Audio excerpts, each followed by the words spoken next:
where it's gonna be located, or, I couldn't see Okay. the screen. They had some type of map up there, but I couldn't tell where it was.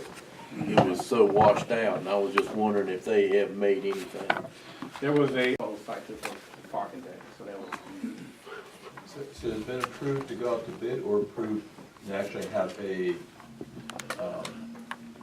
someone do? This is just approved to look at it. Okay, not It's like, actually- nothing's been approved to move ahead.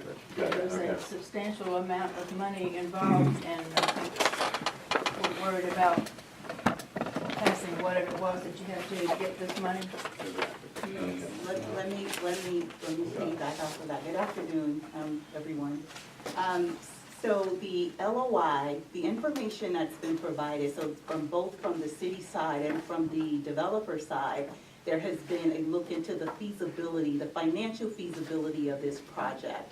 And based on the information provided thus far, the non-binding letter of intent simply gives both the city and the developer an opportunity to go back, look at, continue to do the investigative work necessary to determine the true financial impact of this development. So there are there's nothing confirmed or concrete or to substantiate any cost on either side, but the LOI simply gave the go-ahead to look into providing concrete financial information to the total cost of this development and what that would look like either for the city, the developer, or both.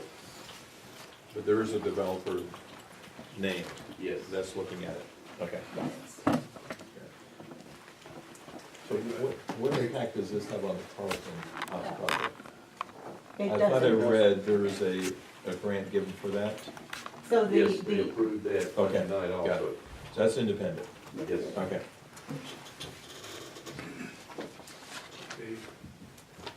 I've had several people have contacted me or have had people to contact me from the previous meeting we had with the Atlantic Avenue folks. And there's some need to get back in touch with that community because they believe that they were totally misled during that last meeting. Why were they not told anything about this potential project? And how is that gonna help their community where they live, other than them being moved out? If they're looking at building all this stuff along that corridor, where are they gonna go, and why was that not something that they were giving as a potential possibility? I don't know. That doesn't. let me just answer that in terms of community advisement. So this was an unsolicited proposal, meaning the developer came to the city and said, city, we want to develop this project. And so with an unsolicited proposal, those meetings have been closed because it's economic development, and again, it was an unsolicited proposal. So this wasn't information that we were able to divulge publicly until the council voted on this letter of interest, which they did recently. So this wasn't something that we could go back to the community with until this public action was formalized. But now this gives us the opportunity to, once we get the information back and the council decides to move forward, if they decide to move forward, then we go to the community and we have those public meetings. So it's a process and it's steps, and we recognize the importance of meeting with the community and making sure that we have buy-in from the community, but we didn't want to be premature in that effort, and speaking to them ahead of that would have been.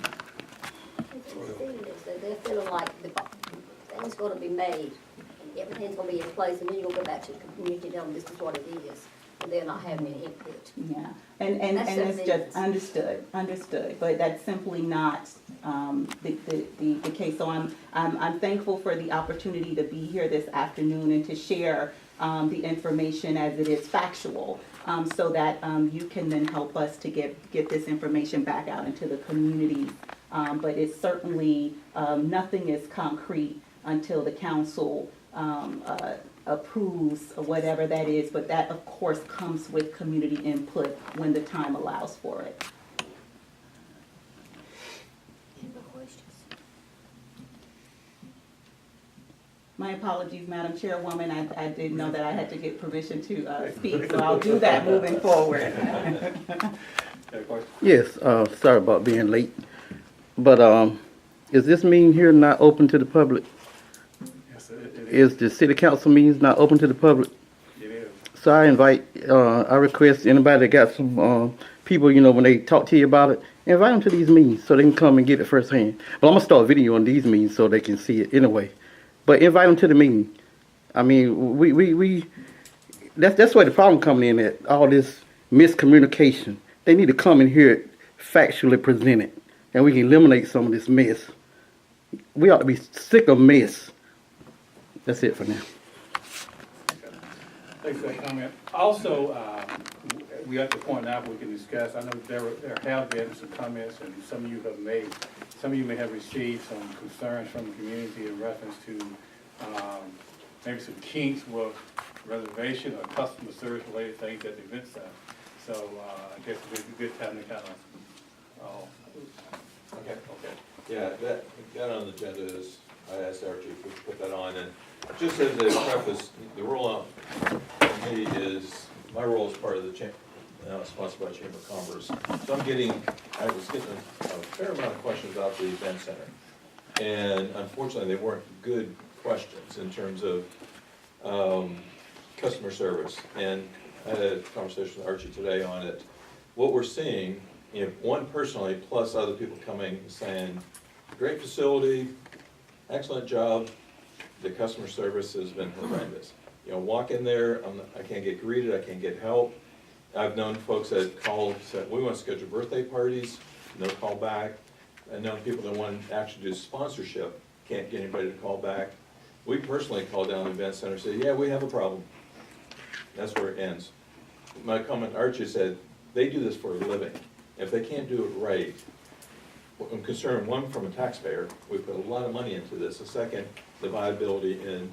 So I don't know if there's somebody in the city that we can feed information to. Is there say, we're seeing this, you need to be aware of this so you can work, alongside. I know they have a lot of turnover, their turnover, people have been leaving, but it's just, you hate to see this. And I mentioned Archie, we just happened to be in Wilson last week, sitting at lunch, and a conversation, the next table came up about the event center. It's a great place, but I walked in there, the parking was this, and just went on and on about, oh, I feel so bad about, you just want so bad this thing to work, and we're off to a bad start. So I don't know if this is the right form. You can say, now let's take it out here, bring it somewhere else, but I just want to know, is there an avenue we can feed information to on the city side? There is, I'm the liaison Okay. between, Terrific. I'm sorry, I'm the, Madam Chairwoman, thank you. I'm the city's liaison between the event center management and the city. Okay. And manage the issues that are happening at the event center, Okay. mainly one of them being customer service. Right. I'm Natasha Hampton, assistant city manager.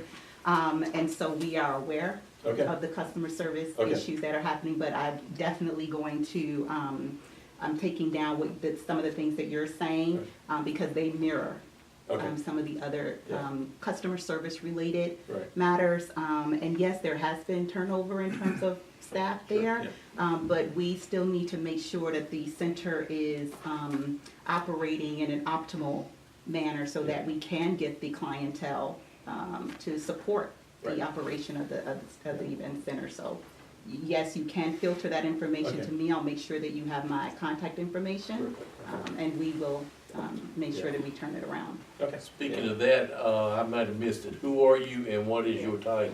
I'm Natasha Hampton. I'm one of 2 assistant city managers. I oversee the departments of human resources, human relations, community and business development, parks and recreation, and the event center. Excellent.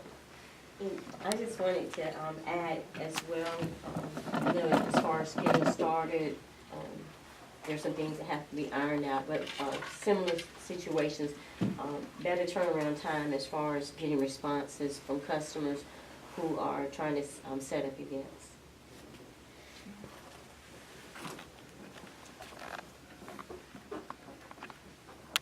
Madam Chair, I would like to add also, I've heard some complaints, but I've also heard some good things, so I don't want to leave here and not say I hadn't heard some good things. So it's just like anything else. Anything can be made better. Yeah, I totally agree. I think it's just that we have a form that we can feed to you so they know what to work on, yeah. Can I give my number out now, or is that okay? So my cell number is 252-557-7519, and I do answer my cell, and if I don't, I do return phone calls. So again, it's 252-557-7519, and my office line is 252-93, what is it? Because I'm always on my cell. 972, thank you, 1330. May I add something? I will say, if you haven't been inside the game room, you need to go.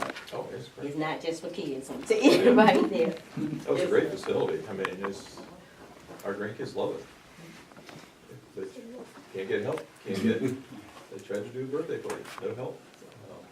We really do thank you for coming today and starting to enlighten us on this subject, because as everything else is going on, it's a very important thing to Rocky Mount. We'll make sure we do it right in the woods, and I'm sure you do also. Yes. Archie. Well, Ms. Hampton, here, any other questions you may have for her? No, we'll move on. I wanted her here because of that. Okay, yeah, thanks, Mike.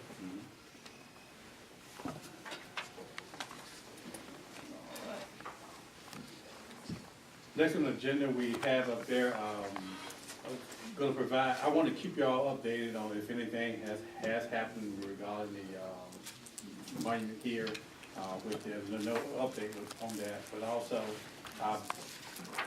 some of you communicate back and forth with me, have over the last couple of weeks in regard to, what's happened in the city of Winston-Salem. And also, you may remember that, UC Chapel Hill, their monument, was taken out also. So just kind of, some of you have the information, some of you don't. There's an attachment that we have, kind of a summary of the most recent news article from yesterday, City of Winston-Salem. Informing everybody of the latest, and that's what's going on there. And one thing I do want to note is that, there are several other monuments around the state, and what has become evident is that just about every one of the locations, or most of the locations, but the ownership or where they're located is totally different. And a lot of that has a bearing on what this final result may do, or may happen. So I just want to share that with you and provide that update. So, I assume we're still, the council is waiting for the legal advice and. Correct.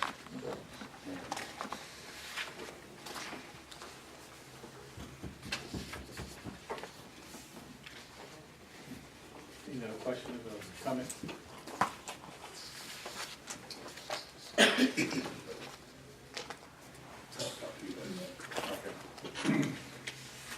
Something else that came before me, and I did some follow-up, I want some feedback from the group. And it's good timing for that, we're getting ready for the International Festival, that we acknowledge all the different cultures in our community, and diversity is really important. But I received a visit from a community member from the Hispanic community back in January.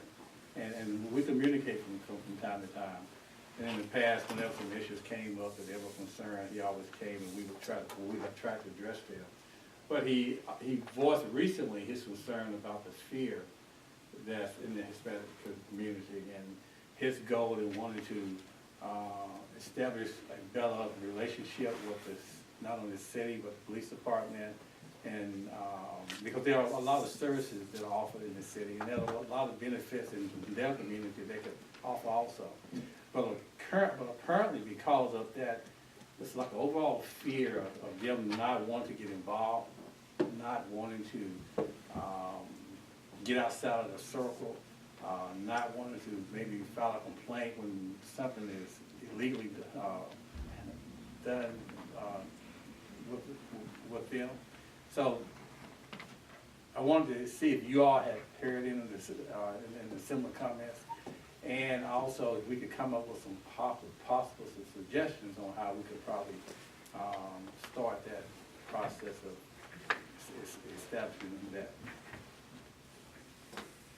Yes, ma'am. I am glad you brought this up, because this is a situation that I've been concerned about. And in reading the facts about what the Human Relations Department does, it says we're supposed to promote understanding, respect, and harmony among all people. That's right. And as I look around this table and have for a year, I have never seen a Latino, I have never seen an Asian. There is no one from, Mr. Shahada, thank you, from the Middle East, you know, and nobody from India. So if we are it's almost like saying if you are not white or an Afro-American, then you're not human.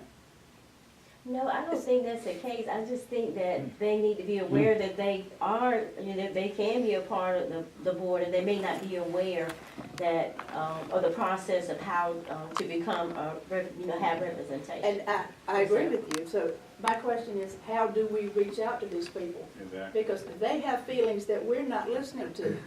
I don't know, to your point, how Hispanics feel. I'm not sure how the Asians feel. Do they want to be involved? I don't think we've been very inclusive, I guess.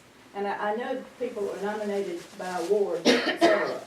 But maybe we need to ask to have this commission enlarged to include everybody else. Because if we're gonna talk about how those of us on this commission feel, I think it is incumbent upon us to include other groups. They might not want to, but at least I think it is incumbent upon us to at least tell them that I am concerned about how you're feeling.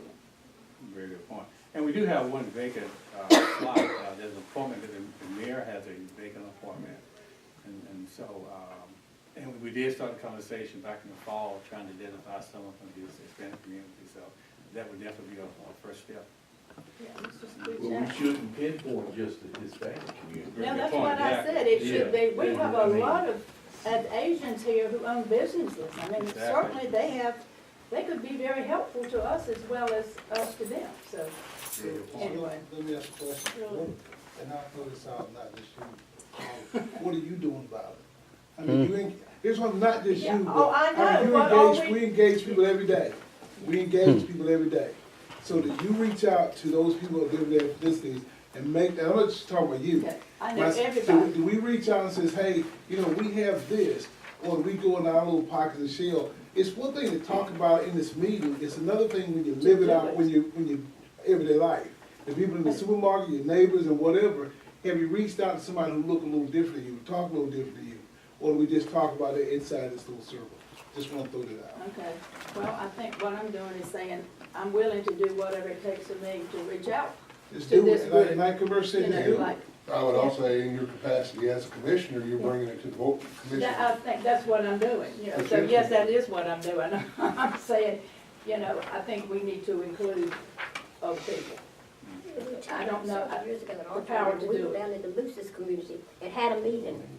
The whole community is coming in there, and it makes them go in those communities, if they've got a community group, Yeah, that's and go and meet with them, let them tell us, how not to, just one person, yeah. the whole group, right. tell us what they think's wrong, so that may be something. we Yeah, can I'm not sure how to locate them, but do. Okay.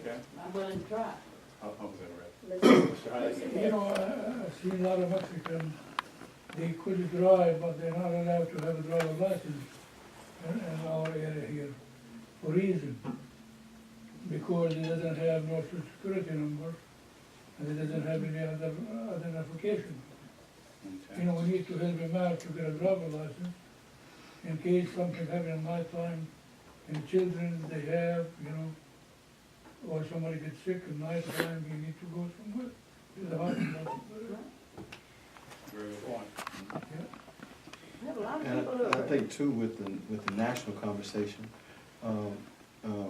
about, the Hispanic community, I think that, you know, we have to somehow dispel that in our community and saying that, you know, we don't agree with, you know, we might agree with border security and that kind of stuff really plays a part in how they react with us on an everyday basis. And so what will we do as a community to say, you know what, all that aside, you're a part of our community, you are contributing to our community, and we want you to be a part of our community.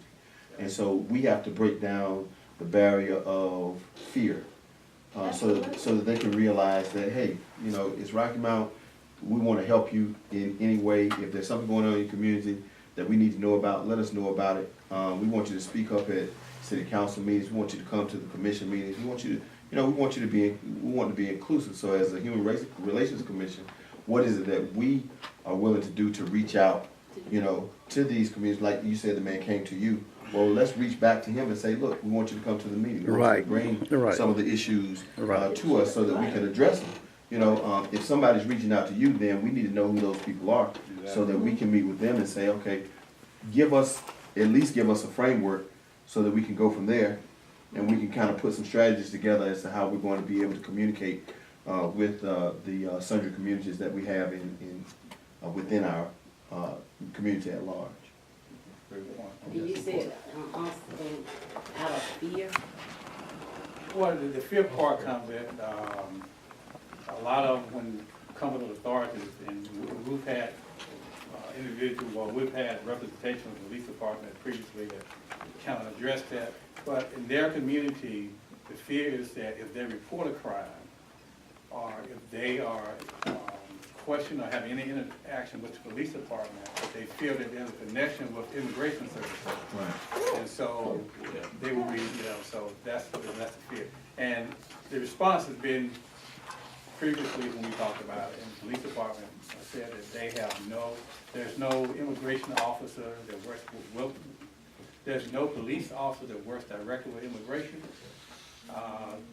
They handle their stuff totally separate.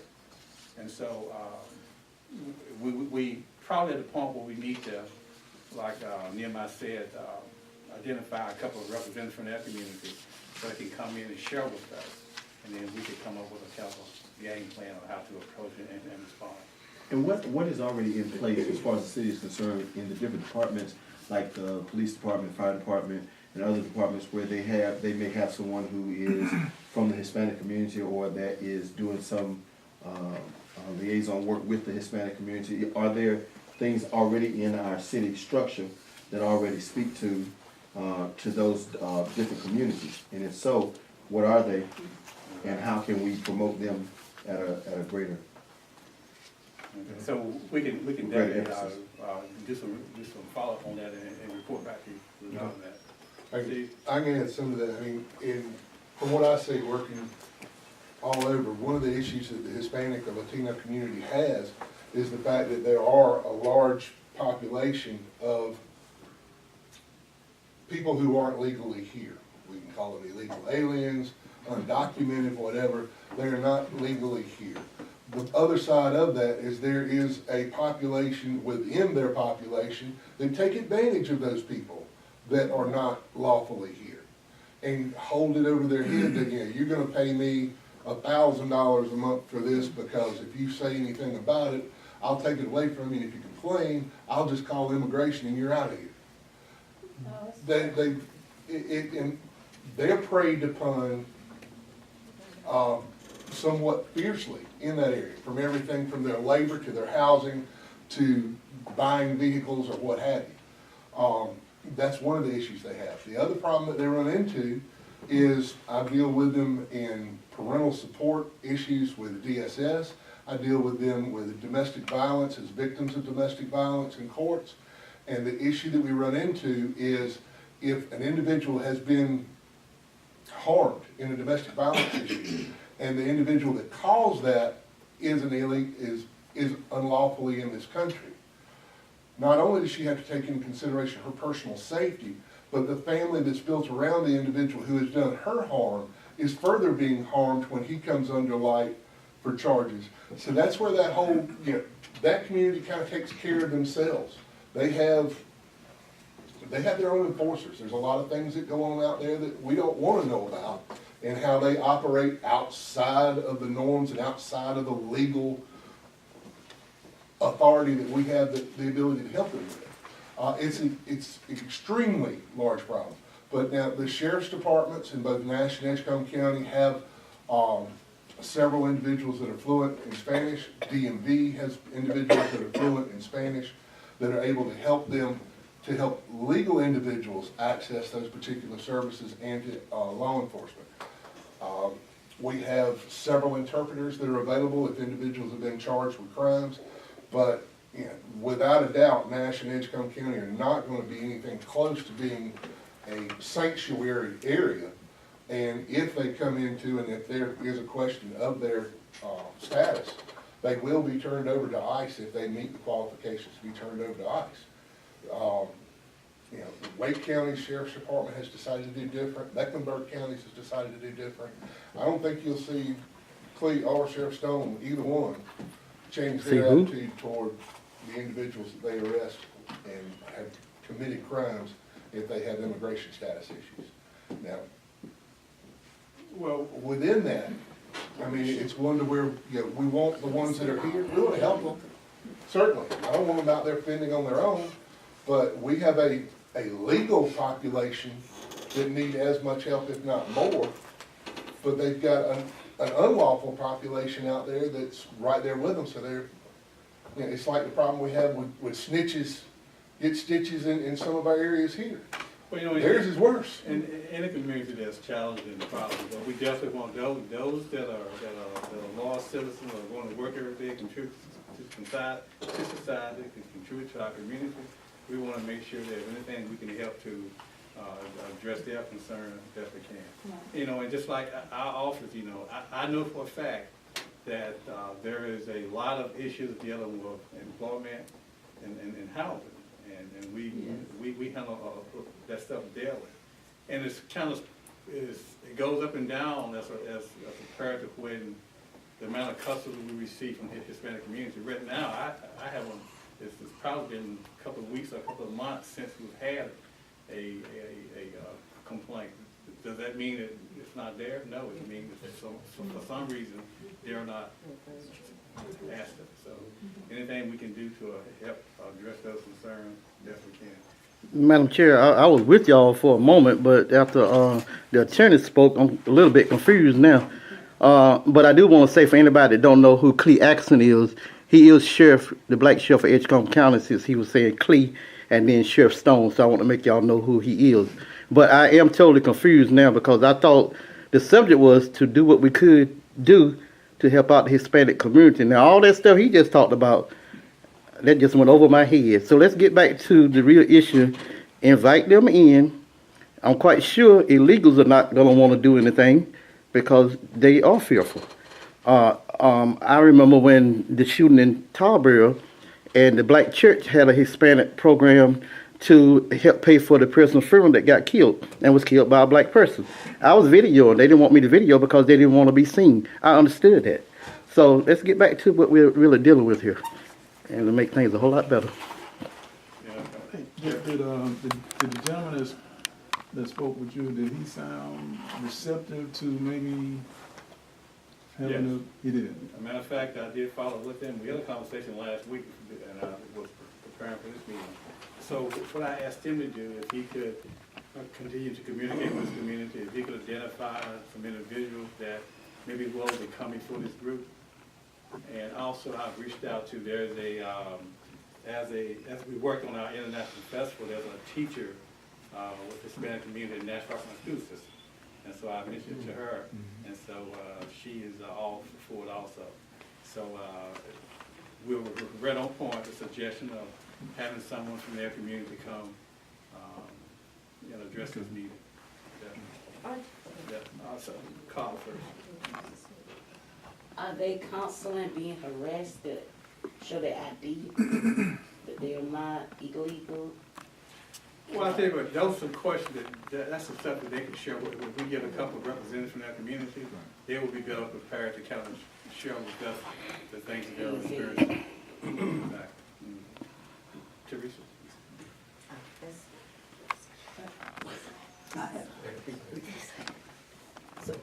It's okay. No, go ahead.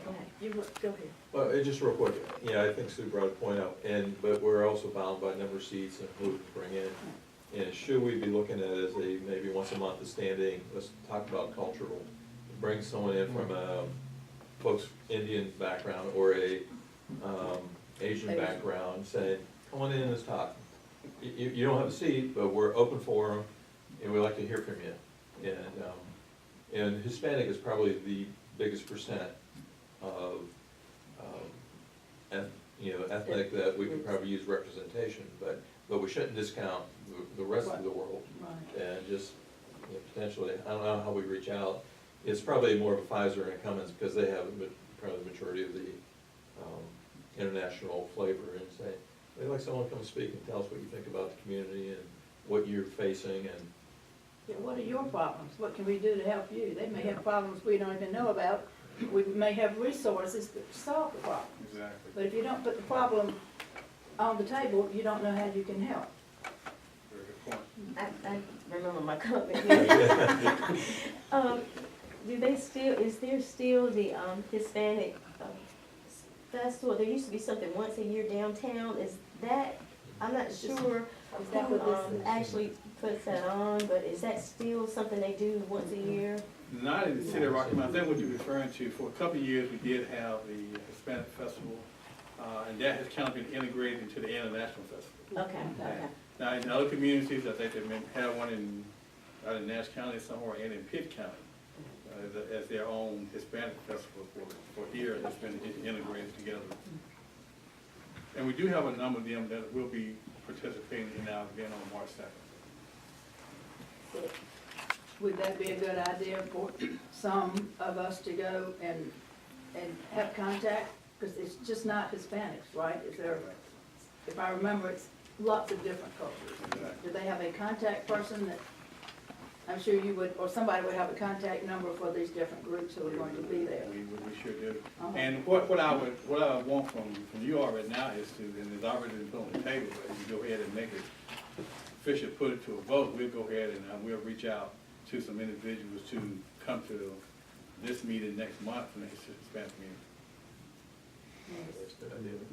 Yeah. Mr. Charlie. How would we work with somebody who doesn't have no legal papers in this country? Well, I tell you what, let's just start the conversation and see what we can help with, and then when it gets down, there's a lot of stuff we can't address, and those things may be small amounts, so we really don't know. And I think that as we go forward, we cannot work from the assumption that everybody is illegal. Right. yeah, there's probably more legal than you. You can't work from that assumption. You can't say, well, they're illegal, so they're not gonna come. I mean, you have people that are legal citizens that are Hispanic or Latina, and they'll gladly come. I think that a lot of times you find that when there is discord or where there's misunderstanding or fear, a lot of times it's a language barrier. Having that language barrier, that too can create a lot of different problems. And I know that one of the suggestions that was made at the city council, and has been made now for quite some time, is that we broadcast our city council meetings on television.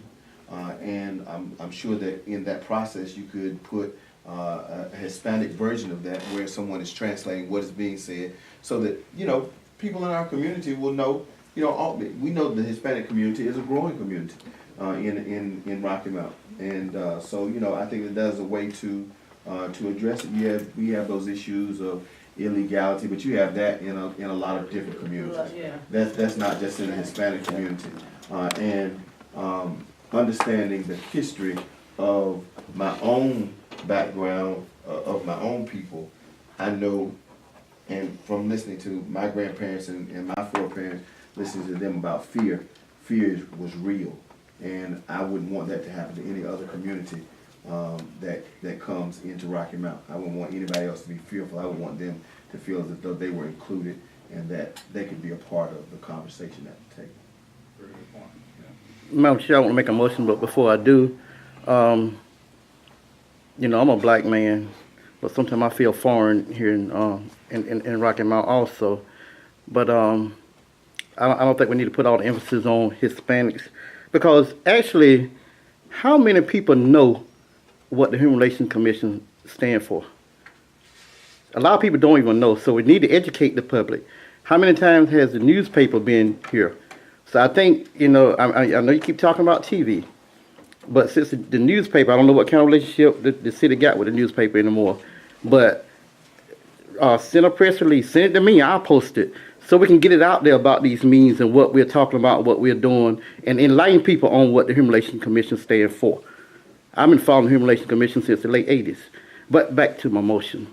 I make a motion that we move forward, inviting all walks of the community, ever how you want to list that, Hispanic, whatever, to these meetings to give their concerns about this, their, how they feel about Rocky Mount and the surrounding area or whatever. You can fix the language on that, but that's my motion. And just add to that, we will start with the Hispanic community. Yes, that's fine. I second it, motion. I just had a question. Yeah. Are we looking at actually as a permanent member or just as a guest? Because I heard we should be, everybody's invited, but I thought you started out as, we have an open seat, do we want to diversify and bring in Hispanic as a permanent member? My motion stand as it is. Let's go back and deal with that after my motion is taken care of. Because that has nothing to do with a member being on the board. My motion then. Well, for clarification, there are two separate items, so Okay. let's go ahead and move vote, and I come back and respond to Okay. that. Okay. All right. I think we have a Second. second. Yeah, we had, I did a second. All those in favor? Uh, Okay, now to address, in early conversation, I did mention when it came up, we do have a vacant seat on the Human Relations Commission, and that appointment is by the mayor. And it's been a number of years since we had someone from the Hispanic community on the commission, which has probably been about, and Felicia, you can help me, it's probably been about 7 years. Yeah. So that is that is one that is one solution to the problem. We can hopefully get someone from that community to be appointed. And so the other part will be to, at our next meeting, we'll identify representatives from that community, have them come back and share with you all some of their concerns. So we want to have a resolution to encourage the mayor to appoint an individual from the Hispanic Latino community. No resolution is made. I feel that if we make if we have identified somebody, it will happen. Yeah. either we identify somebody or make it plain that they can identify him, or you all can contact him, the mayor, and suggest that he does it. Either way, good point. Okay. All right, appreciate you for that. And also I want to add, and if we don't get one, maybe we somehow, if you were talking about a resolution or something, maybe create an at-large seat, if that be the case. That was going to be my next point. How do we go about enlarging this commission? Other than just nominations by wards or. And then that follows. That's statutory changes That there. position. That actually have to be approved by the North Carolina General Assembly. To change the membership in the Human Relations Commission? To change the number, because Actually, it's set up by city code. well, actually, it's the ordinance governs that, so that can be a local council decision. Okay. But before we go down that road. Yeah, okay. We'll go down that road. That's false steps. Baby step. Well, Exactly. we're closer than we have been There to you being go. more inclusive, All which right. I think if we're a Human Relations Commission, we need to be inclusive. And do we have demographics? I mean, is there a department in the city that has, so that we will know exactly what percentage of the population we're talking about? We can get that. That would be interesting to know. Thank you. Taking into consideration the tire company coming, we're gonna have an Hello? increase in Asian Right. population. All's good, all's good. More the better. All right. Any other comments?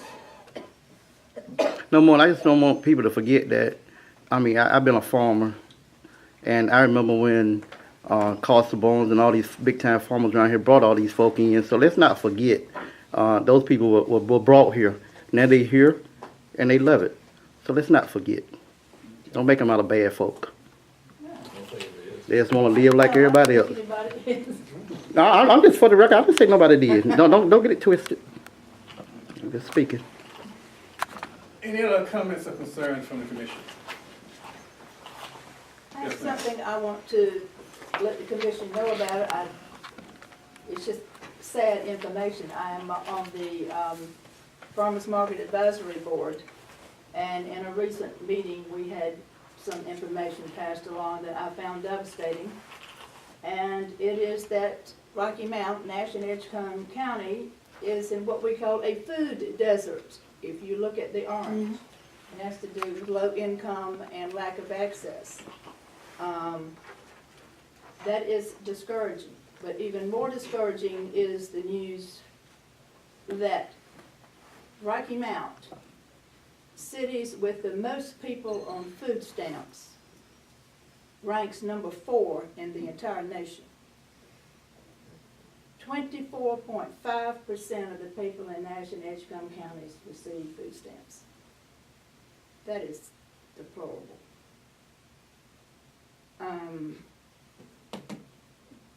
You know, I just think we need to realize that we got hungry people around here. And we've got lots of problems, and some of them are white, some of them are black, some of them are going to be Hispanic, so it really doesn't matter. If you're hungry, it doesn't matter about the color of your skin.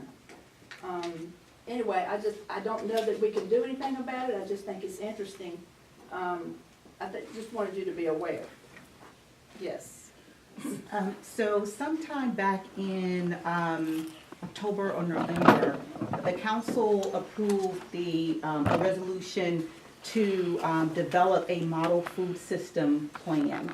And that resolution was spearheaded by Councilman Joyner. Right now, the city is in the process of acquiring land in specific communities that are designated food desert communities. That in an effort to start community gardens, to allow for access to locally grown foods, and supporting programs within our community and business development department that support locally grown foods, purchasing from local farmers. So the first meeting that has been or will be rescheduled, that was scheduled for December, was a community food and connection event. It was to introduce the Rocky Mount community to community gardening, working with Duke, A&T University, who's assisting the city in starting this grassroots effort to put more community gardens in our neighborhoods. And so the city's very much aware of what's happening in terms of the large number of neighborhoods that are not centrally located in an area that allows for healthier food options and accessibility. But the city is focused on that, and even within our community and business development department, where this is not something that usually in any organization where this department focuses on, we're focusing on utilizing some of these funds to acquire property, to place them in the neighborhoods where they need to be. Right. This is a very positive thing that Richard is doing, and I was sorry that the conference was postponed, but they are going to have it. Yes. Okay, Yes. it is. It's something that we are master gardeners, so we as master gardeners are certainly going to hopefully be doing something with that organization. Absolutely. To see that happens. Absolutely. I was actually, we're trying to get Councilman Joyner to provide me with the telephone number of master gardeners, so now that you're here, I'll get it from you before we leave. You can do that, yes. All right, Al, I suggest that we bring Reverend Jonah in and give us a presentation so we can be all aware of what's going on. Okay. We can add that to the, Thank you. one of our agendas. And I think too that we need to look at the strategies of how to deal with food deserts, food desert communities. A lot of the corner stores don't sell, nutritious foods. They sell chips and sodas and things like that. And if we could bring in that part of our business community and say, well, look, will you look into selling more foods that are nutritious and that can help out those persons in the community. City ordinances too help to create food deserts. Believe it or not, when I was a kid, Virginia on Smith Street, where my grandmother lived, my grandmother was the egg lady for the whole community. She had a chicken coop in the back. She was very responsible. The chickens didn't get out and run around. They laid eggs, and then they had fresh eggs. But then the ordinance was passed that you couldn't have chicken coop in the city anymore. And so once that happened, it was a dead issue. She was no longer the egg lady. You know, that was a time when in the city limits of Rocky Mount, you had people with chicken coops. And they grew their own stuff. And there were no food deserts in Rocky Mountain. There's somebody around Western that's got them, because I hear a rooster every morning. Very good point. Any other comments or concerns? I've got one question. It's something that's come up a couple of times in all the things that's been going on in the last couple of weeks. I'm hearing something about Workforce Housing Revitalization Commission. Yes. What is that? I thought you were in charge of the housing so what is this and why is it coming about? So, right now, there's really a large number of our workforce that can't afford to live in Rocky Mount.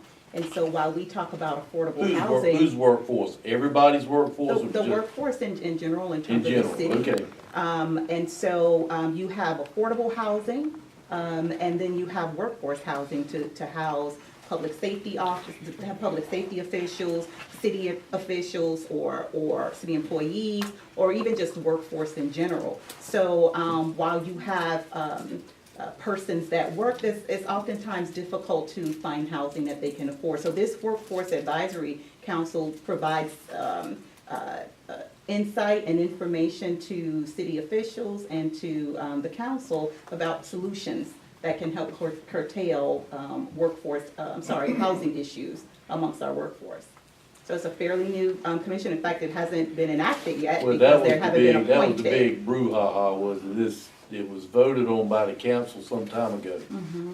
And nothing has happened, and now all of a sudden it's come up, and I think, didn't they say they were supposed to have something by the end of this month? Yes, the council is having a retreat. Yeah. And during that Oh, yeah, that's retreat, right. we'll discuss the appointments and the commission itself. But in any city where you start to have development and revitalization and growth, you do start to get into conversations about not just affordable housing, but workforce housing. That's, that sustains communities. So it's an important element, and certainly one that's necessary and we should be looking at, but the council will discuss that further during their retreat. Why is low income and workforce segregated? Why can't it just be one? Well, federal guidelines dictate low income. So there is a difference between low income housing and workforce housing. There's a difference. Oh, okay. I didn't know that. I was just. So I have a question regarding that. So are you steering that project? No, you mean the advisory council? I Well, guess. the advisory council is through the commission. So the city council is putting that together. And in terms of a project, there isn't a project. The council is to really, this advisory commission is really to start to have those discussions about what does that look like for Rocky Mount? What does our future look like? How do we want to keep those who work in Rocky Mount staying in Rocky Mount? So that's really the conversations, but we're a little ahead of ourselves if we start talking about projects, because we're not there yet. The reason I asked that question, because that would fall in the same venue as far as my educational system. I have teachers shortfalls that their incomes are relatively low. So that's one of the venues that we've been looking at pursuing. So I'd like to be a part of that discussion. Okay, absolutely. But teachers is a very good, that's absolutely a group that's included in workforce housing. All right. Workforce housing, the Beale Street apartments, that was workforce housing, is that correct? I can't answer that, I don't know. I don't know the answer to that question. Well, my other question on that is that another type of, is that subsidized in any way either for the developer or for the lessee, or how is that working where we have a different governmental designation and the city's involved in it? Is it just we're zoning for certain areas to have that particular type of housing? And what's the incentive for a builder? What's the incentive for the renter? And how does that work? Is that subsidized similar to Section 8? Well, you kind of answered your question, because, like Natasha just said, at a different level, the Beale Street Square is a workforce, housing, project. There is some subsidies that's provided by the federal government. So, low income is like the lower end, and then workforce housing is like what, Bill just said about teachers and, nurses and other people that work every day have full-time jobs. But because of the market rate is so high, they are struggling or create a big hardship to afford housing. So it kind of fills that gap. And yes, Bill Street is a workforce housing development. And my concern with filling that gap is unfortunately what you now have is Section 8 vouchers competing with those workforce individuals. No, you don't. You got 35% Section 8 over there in Beale Street now. I don't know. We can find out. Yeah, but there are two separate programs, yeah. And, John? Just a different concern now about housing. Given all the noise we're reading in the paper, what is our role in terms of building questions with people? Say, that's a council, with all this stuff going on, I mean, you can't turn a corner, people ask you a question around, are you gonna be talking about it at HR or commission meeting? So I don't know how to respond in terms of, do we, say, attend the council meetings, or do we field questions? It's Well, just, every day you pick the paper up, something's going on, so, as a commission, there's really no issue that you can't discuss. okay. So, as Human Relations Commission, and then we also act as an advisory body to the city council. Right. So, it can be discussed. Now, there may be a limitation on what authority you'll have, because the city council has. The And ultimate, yeah, and there are a lot of things that, as you notice, the city council been involved in lately, it's been in closed session. Right. So a lot of stuff that, We just don't know. exactly. And then Tasha, you want to add to that? No, that was perfect. But what people need to understand is you need to go to the committee of the whole meetings where they do presentations and talk about this stuff. You don't get the full meat when you go to a city council meeting. Right. So if people want to know what's going on, go to the committee of the whole meetings. They are not all closed. They go in the closed session when they need to. But I've been to a meeting right in this room right here. So go to a committee of the whole meeting. You'll understand the process a whole lot better. Just like with the downtown development, those people come in here, they do a presentation, and you'll be ahead of the game, and then you'll be able to respond to those folk. I had to go to work every day and deal with crazy mess. Had to explain to them what's going on because I'm active. So if you want to be able to respond to folk, do your own homework. That's what you got to do when you're on a board like this. I just want to add something, sorry, and I'm going to go back to housing because I think this point is necessary. So the federal government doesn't regulate workforce housing. They regulate low-income housing.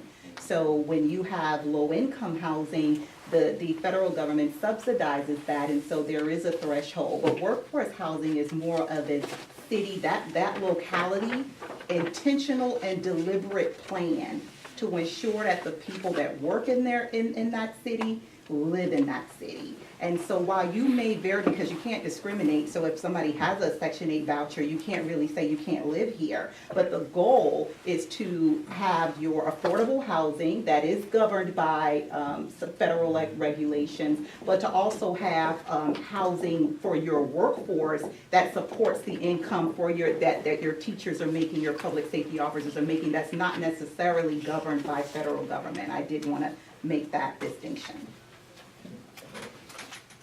Thank you very much. One thing I want to do before I leave, I apologize for my rudeness on the beginning, but I want to go around and let you introduce yourself. So Ms. Hampton can identify and know what wards you represent, and if you have a tendency that want to follow with her, she'll know who is who. Start Ms. Wells. Okay, at the top, I'm Mary Wells, and I represent Action Human Relations on this board. Exactly. Steve Stevenson, I represent Ward 4. I'm also a State Human Relations Commissioner, and I'm an attorney and also do a tremendous amount of HUD work as one of the few non-aligned HUD certified attorneys for fair housing enforcement. I'm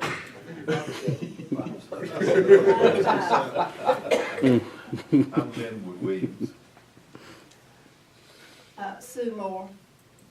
I'm John Tobias. Motion she had. Nehemiah Smith, Ward 1. Camilla Stancy, NAACP. And I'd like to ask, since they add a little more, I just want to make sure the information get out correctly. So again, I stress that you do your homework since we're going to serve on this board. Teresa Stokes. Cynthia Cobb, Ward 2. Ricky Pitt, Ward 6. Bill Sharp. Ward 5. Tom Rogers. Okay. Mr. Reverend Joyce. All right, do we have a guest here for us? Bronson Williams. All right, then Mr. Wells, always glad to have you. All right. Archie, I do want to, y'all think I got my finger in my ear to keep from hearing you, don't wag it ear, something in my ear, swollen up into ear, so this is the way I hear today. So I'm not, it's not. Better than not hearing at all. I'm not tuning you out, I'm tuning you in. Take it out, it gets tough. So thank you very Around much. my house, they talk every year. Is that in everything? I do want to encourage everybody to go to school. We have a table there, and I think last year we. Yeah, before Ms. Wells was saying, she would encourage everybody to, if you can, attend the International Festival. And I will probably reach out to some of you to volunteer, so when you get that call or email, please respond. That's what. Okay, this is a good way to show that we really care about the community. Exactly. Just have somebody shoot somebody at our table all the time. Also, I know that we haven't discussed this here, but we are the Human Relations Commission. And as commissioners, I'm sure that we have different influences around the city. So I would encourage those who have influences with the media in our city, that they encourage them to make sure that their reporting is fair and balanced. Because it makes it harder for us as a commission to put out these little fires here and there when inaccurate information is given. We know what inaccurate information can do. It can cause discord, and I think that in this current milieu, this current environment, we are being, some people in our community are being ginned up with bad information. There's some information that we get in this commission that we know and we hear in the street, we know it's not true. So we need to be able to dispel that and say, hey, that is the truth. And like Mr. Dancy said, one of the best ways to find out is to get first-hand information. Come into the meetings, come into the committee of the whole meetings, come to the city council meetings. A lot of people that I've seen at these recent meetings, I've never seen them before. And they are saying things that are just not true. And that's on, I mean, on either side of the issue. There's some people that on both sides of the issue that are giving out bad information. And that's not good. That's not good for our city. That's not good for our community. So if we do have some influence with those media outlets that are out there, whether it be the Weekly Defender, Dancy Communications, the Evening Telegram, or the Telegram, excuse me, that shows how old I am, I'm saying the Evening Telegram. The Telegram, WHIG, whatever.